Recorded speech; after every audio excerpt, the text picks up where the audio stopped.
Oi, gente! Então, hoje voltei aqui pra gravar aquele vídeo que eu tinha prometido com a Raquel, respondendo o resto das perguntas, porque o primeiro, deu um problema na gravação do vídeo, então estamos refazendo as perguntinhas que vocês mandaram. E quero deixar já avisado que nós temos um grupo no Telegram e também no Discord. Eu vou deixar o link, vocês podem participar dos dois, vocês que escolhem. Antes tínhamos só o do Telegram, mas adicionamos o Discord também, porque o pessoal pediu, então temos os dois agora. Vocês podem entrar, vou deixar o link na descrição. Eu vou gravar com a Raquel, vocês já conhecem ela, né? Eu tenho um vídeo com ela aqui, eu vou deixar aqui nos cards. Aqui, vou deixar aqui nos cards e vão assistir lá. Ela tem Instagram, ela fala sobre fobia social, ela é psicóloga especializada em ansiedade social, fobia social. E é isso, vamos para o vídeo.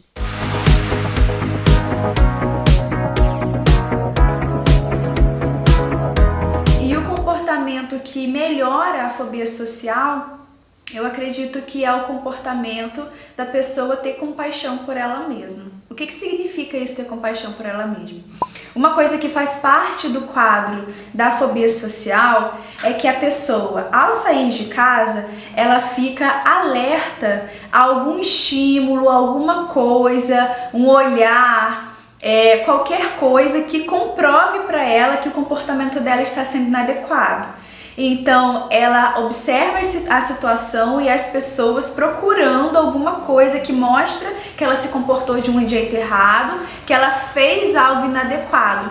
E aí uma pessoa vai e olha para ela.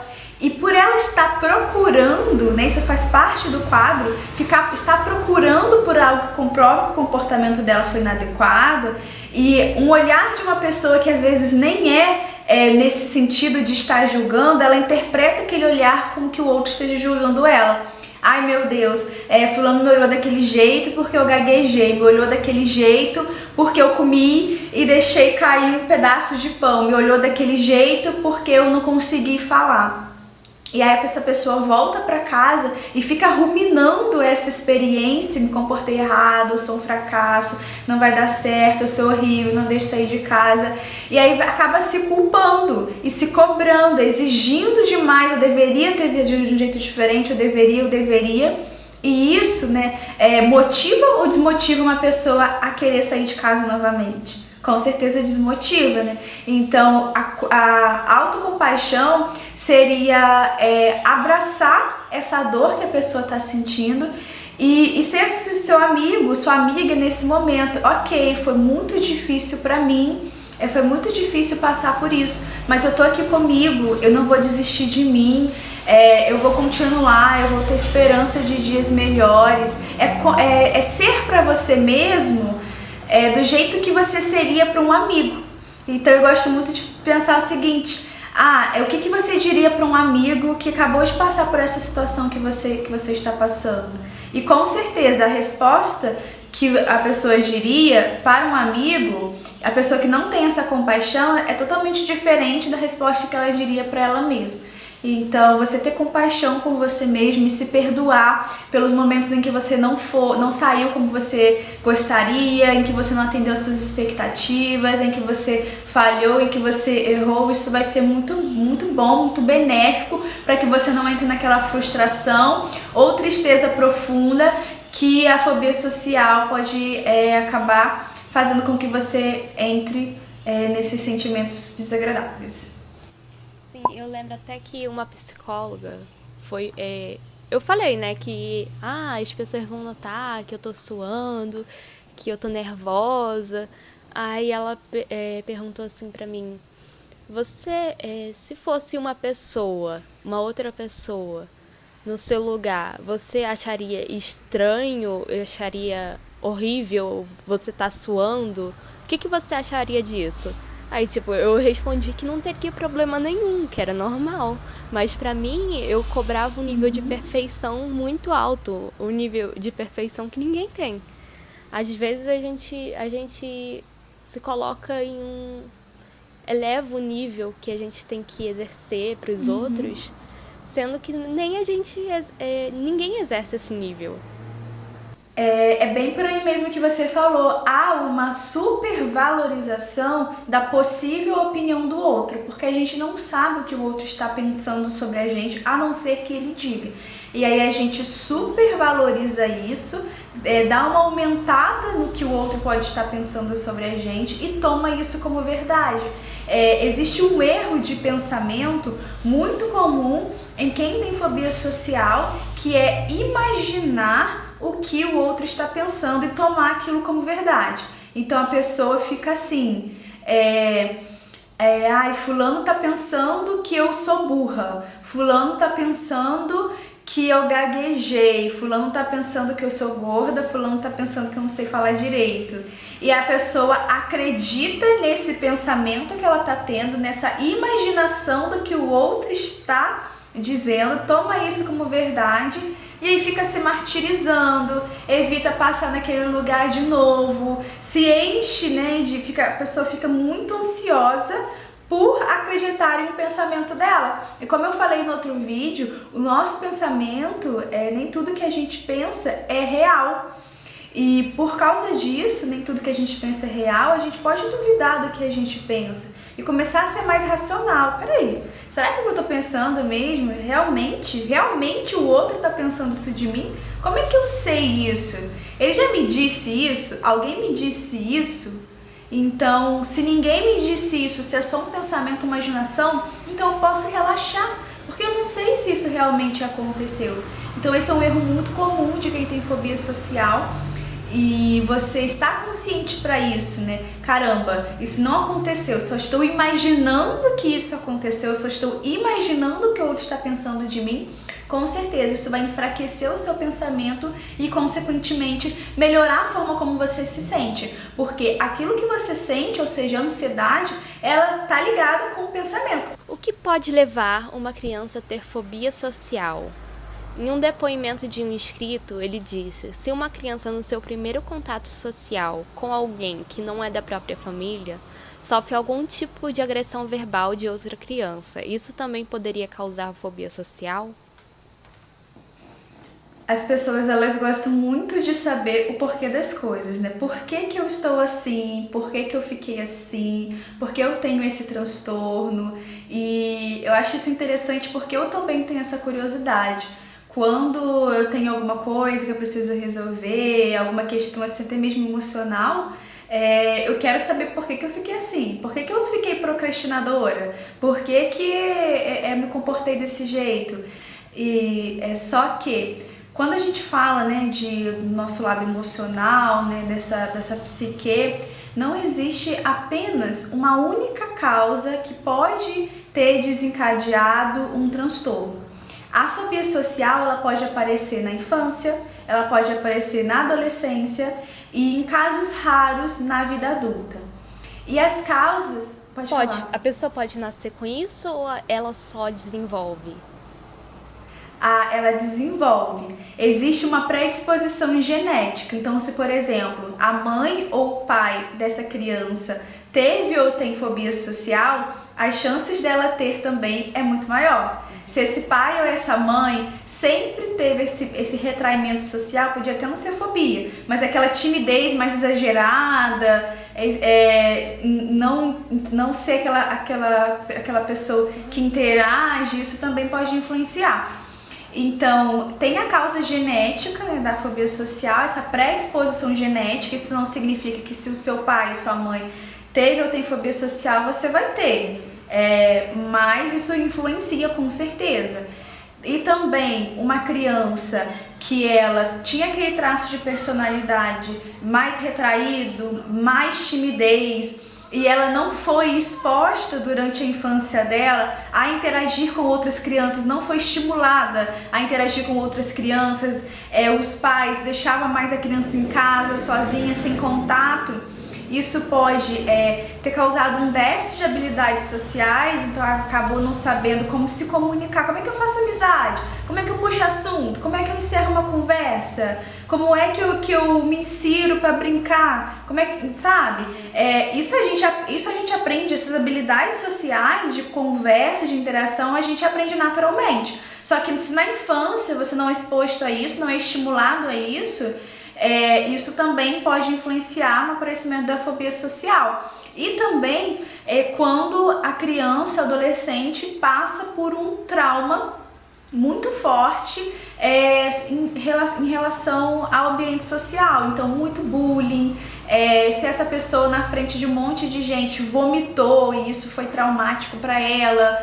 Mas na terapia, quando a gente está investigando as causas da fobia social, a gente não observa apenas um único evento, observa a história de vida toda do paciente. Então é comum a gente usar uma técnica chamada Quem Sou Eu? O que é essa técnica? É quando o paciente ele escreve uma redação que pode ter 5, 10, 15, 30 páginas sobre toda a vida dele, tudo o que ele lembra. Coisas boas, coisas ruins, positivas, negativas. E aí na sessão, o psicólogo e o paciente vai vendo ali na história de vida dele aspectos que podem ter influenciado o aparecimento da fobia social.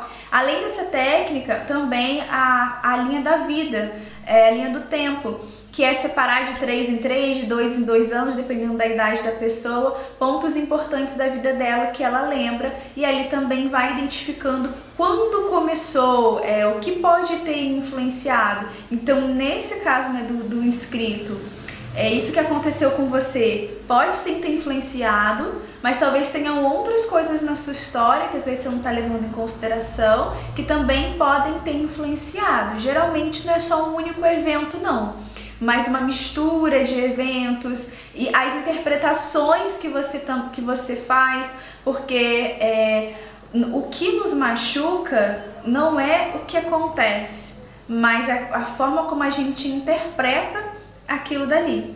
Então, se por exemplo eu começar a gaguejar aqui com você, eu posso interpretar isso como, faz parte, é algo ao vivo, ok, eu gaguejar. Uma outra pessoa nessa mesma situação pode interpretar de um jeito diferente. Caramba, eu fracassei, não deveria ter gaguejado. Então é a mesma situação que gera interpretações diferentes. Poderia ficar aqui horas respondendo sobre isso, porque eu gosto muito, né, desse tema. Eu tenho uma história com esse retraimento social na minha infância, na minha adolescência.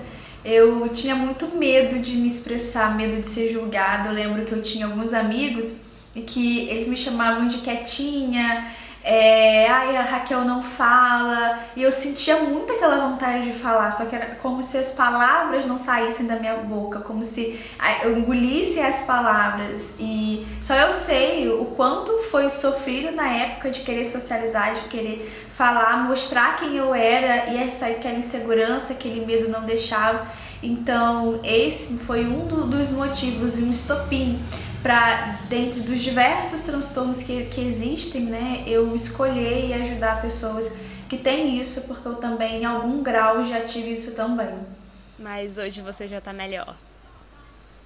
100%. Nossa. Eu já não tenho mais esse retraimento de não querer me comunicar, eu tenho essa dificuldade, essa vergonha, esse medo. Obviamente, quando eu sinto ansiedade, se eu for fazer uma apresentação para um grupo de pessoas, normal, né? Isso que você falou até interessante, me lembrou que existe ansiedade social para todo mundo, mas existe ansiedade social num nível normal e existe ansiedade social num nível exagerado, num nível intenso. E é isso que diferencia uma pessoa que tem fobia social de outra que não tem, mas a ansiedade social tá aí para todo mundo. Mas eu consegui aprender a lidar com essa insegurança, a vencer esse medo e saber que as pessoas, elas não estão ali para me julgar, às vezes elas querem apenas me ouvir, me conhecer, e que eu posso dar essa chance para mim, tanto para as outras pessoas de me conhecer e me fortalecer também diante de alguma crítica que possa surgir, porque sim, as pessoas elas nos criticam, assim como a gente também critica, às vezes não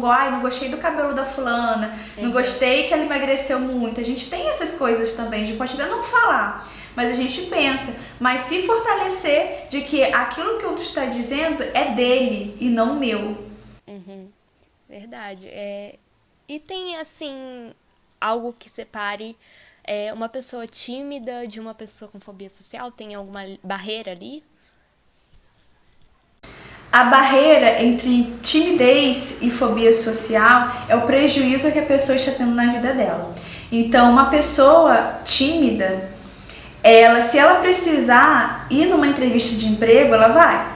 Mas uma pessoa com fobia social num nível mais grave, ela não vai, ou ela vai ficar ali parada na porta um tempão, esperando o momento certo para entrar. Então, a pessoa com fobia social, ela pode perder o emprego, ela pode estar aí com 30 anos sem nunca ter namorado, não que isso seja um problema, mas às vezes ela tem esse desejo, eu queria estar namorando, mas não tô porque eu não me permito conhecer outra pessoa. Quando alguém me chama, eu acabo não indo, me sabotando para não estar ali. Então, o que diferencia é os prejuízos que essa pessoa tem. Qual o prejuízo que ela tem na vida acadêmica? Qual o prejuízo que ela tem na vida profissional? Qual o prejuízo que ela tem na vida amorosa? E aí vai vendo esses prejuízos e vendo, não, isso é só uma timidez ou é algo mais grave, é a fobia social. Vamos para a última pergunta. O que é feito na terapia comportamental cognitiva para melhorar a fala e para a pessoa se expressar melhor? Um inscrito disse assim: muitas vezes tenho muita vontade de falar, mas tenho muita insegurança e acabo deixando passar e depois sofro com isso. Então, na TCC, se for um problema assim de voz, né, vamos diferenciar. Se for algo na voz da pessoa, que ela fala mesmo mais baixo, que é algo na voz, isso é tratado com um fonoaudiólogo. Mas como esse inscrito falou, parece que é uma insegurança e não questões relacionadas com a própria voz. E aí, nesse caso, trabalha-se o que faz a pessoa ficar insegura. Então, quais as crenças que ela tem sobre falar com os outros? Quais os pensamentos que surgem na cabeça dela sobre isso? Então, é comum a pessoa pensar, eu vou ser julgada pelo que eu vou falar, não vou conseguir falar direito, ou ela já pensa que eu vou gaguejar se eu falar. E aí, por ela já fazer essa pré-avaliação sobre ela mesma, acaba funcionando como uma profissional autorrealizadora, ela acaba gaguejando mesmo. Então, nesse caso da insegurança, trabalha-se o que gera insegurança, qual é o pensamento. E aí, na sessão, a pessoa aprende a modificar esses pensamentos, criar pensamentos novos, mais saudáveis para ela, e também trabalhar as crenças no qual originam esses pensamentos. Porque se eu penso, eu sou incapaz, esse pensamento vem de algum lugar. Esse pensamento vem das crenças que a pessoa tem sobre ela mesma, sobre as outras pessoas e sobre o mundo. Então faz essa modificação de pensamentos, ela aprende a responder os pensamentos dela. Como assim responder? Porque às vezes assim, você pensa, eu sou capaz, e isso te gera uma insegurança. Só que será que realmente você é incapaz? Então ela aprende a responder a esse pensamento e identificar se realmente ela é incapaz ou é um erro de pensamento que ela está tendo, ou se ela está sendo muito rígida com ela mesma, e fazer essa modificação também da crença que sustenta todo esse quadro da fobia social. Yasmin, obrigada por essa oportunidade, foi um prazer bater esse papo aqui com você, conversar com você. Você é uma pessoa maravilhosa, gostei muito de te conhecer. Obrigada, eu também gostei de te conhecer. E o bom da internet é que ela aproxima pessoas, né? Possivelmente, se fosse ao vivo, né, presencial, assim, cara a cara, olho no olho, talvez a gente nunca ia se encontrar. Mas a internet acaba dando essa oportunidade pra gente de conhecer pessoas novas e pessoas tão incríveis assim como você é. Obrigada. Você pode aparecer aqui no canal quando você quiser, pode me chamar lá no Instagram, fazer um vídeo ou qualquer coisa que tiver ideia na cabeça. Tá sempre aberto o meu canal aqui pra você. Obrigada, Yasmin. Gente, foi esse o vídeo. Vou falar aqui um pouquinho pra vocês, por favor, não saiam agora. A Raquel, ela faz sessão online à distância, então se você mora em outro estado e quer uma psicóloga boa, você pode entrar em contato com ela, que ela faz sessão online. Então, você não precisa ser presencial, ela é incrível, vocês viram. E, por favor, gente, deem like no vídeo, comentem muito aqui. Deixem nos comentários qual fobia vocês acham que você tem. Se é a generalizada, como a Raquel disse, ou se é a de desempenho. Também deixei nos comentários se deu pra vocês diferenciar aí o que é uma fobia social, o que é uma timidez, o que vocês acharam do vídeo. Comentem muito porque ajuda o canal a crescer. E é isso. Bom, também temos uma sala de bate-papo do Discord e do Telegram que vocês podem conversar. Só tem gente com fobia social lá. No Discord vocês podem jogar por call, tentar conversar, sabe? Bom, é isso. Acho que é só isso que eu tinha pra falar. Deem like, se inscrevam. Se tá vermelhinho aqui, vocês cliquem aí, tá? Pra ajudar o canal a crescer. Compartilhem o vídeo. E é isso, eu já tô repetindo o negócio tudo de novo, eu não sei mais o que falar, então beijo.